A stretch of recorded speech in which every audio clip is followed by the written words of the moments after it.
akanama k'umutekano k'ibihugu by'umuryango w'abibumbye ku munsi w'ejo karateranye. Muri iyo nama igihugu cy'Uburusiya cyamaganye ibikorwa bikomeje kubera mu gihugu cya Kongo, by'umwihariko bamagana M23, banamagana u Rwanda bavuga ko ibyaha biri kubera hari ari ibyaha bikomeye cyane by'indengakamere. Icyo ni igihugu wabonaga ko cy'Uburusiya kiri kwifatanya na Kongo, bifatanya n'abaturage ba Kongo ngo bahapfiriye. Si Uburusiya gusa wabonaga ko buri kwifatanya na Kongo, ndetse bamagana u Rwanda na M23 bashinja ko bakorana n'ubwo u Rwanda rwo rwakomeje kubihakana kuva mu ntangiriro, ndetse na Leta Zunze Ubumwe za Amerika ubwazo nazo zaje zamagana ibyo bikorwa byose biri gukorwa na M23 mu gihugu cya Kongo. Hari mu kanama. Usibye nanone ibyo gusa, ndetse na Leta Zunze Ubumwe za Amerika zakomeje zinavuga ko nibikomeza gutyo u Rwanda rukwiye kuba byakurikiranwa bakareba ko rushobora kuba rwakurwa cyangwa se rwafatirwa kuba rutazongera kuba rwagira uruhare mu kurinda amahoro hirya no hino. Ngira ngo urabona ko ni igihano n'ubundi cyari cyaragiye hanini gisabwa na Minisitiri w'Ububanyi n'Amahanga wa Kongo, Wagner, avuga ngo u Rwanda rukwiye gukurwa mu bantu cyangwa se mu bihugu byohereza abasirikare babyo mu kurinda amahoro hirya no hino ku isi. Za misiyo zijya zikorwa n'umuryango w'abibumbye, ugasanga abasirikare b'u Rwanda bagiye kurinda amahoro. Ni Kongo yagiye ikunda gusaba icyo gihano u Rwanda rukwiye gukurwamo, kuko rushinjwa kuba ngo rwarisha abasirikare n'ubundi rufatanije na M23 ngo abasirikare b'umuryango bari baje kurinda amahoro ba South Africa. Ibyo na Leta Zunze Ubumwe za Amerika zabikomoje bivuga ati ibi bintu bikwiye guhagarara, cyangwa se u Rwanda icyo kintu nacyo kikigwaho.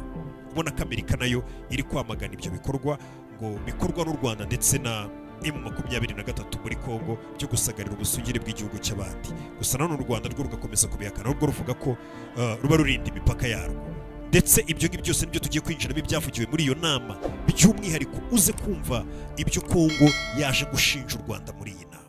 Akanama k'umutekano k'ibihugu bigize umuryango w'abibumbye kateranye igitaraganya.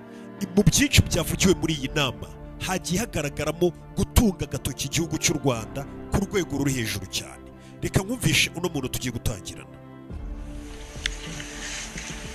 Le Rwanda prépare un carnage à ciel ouvert avec une brutalité qui rappelle les heures les...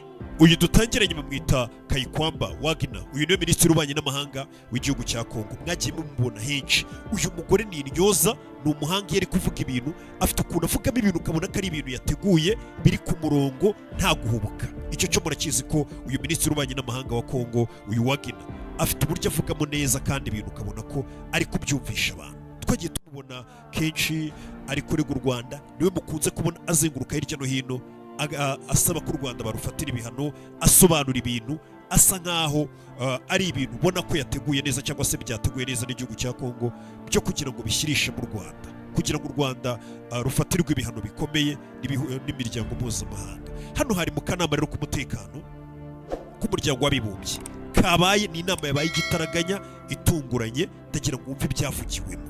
Ibisanzwe uno mugore yaje afite inzandiko nyinshi, ubona ko ari gusoma ibintu biri ku murongo, kandi ibyo bintu byose yarigaga wabonaga ko ari kurega u Rwanda. Byari ibyaha ubona biteguye neza, bigaragara ko ari bigomba gutuma u Rwanda rwafatirwa ibihano. Si uyu gusa tugiye kuganiraho, turaza no kugaruka uhagarariye u Rwanda nawe muri iyi nama yarahari, hari ibyo yavuze.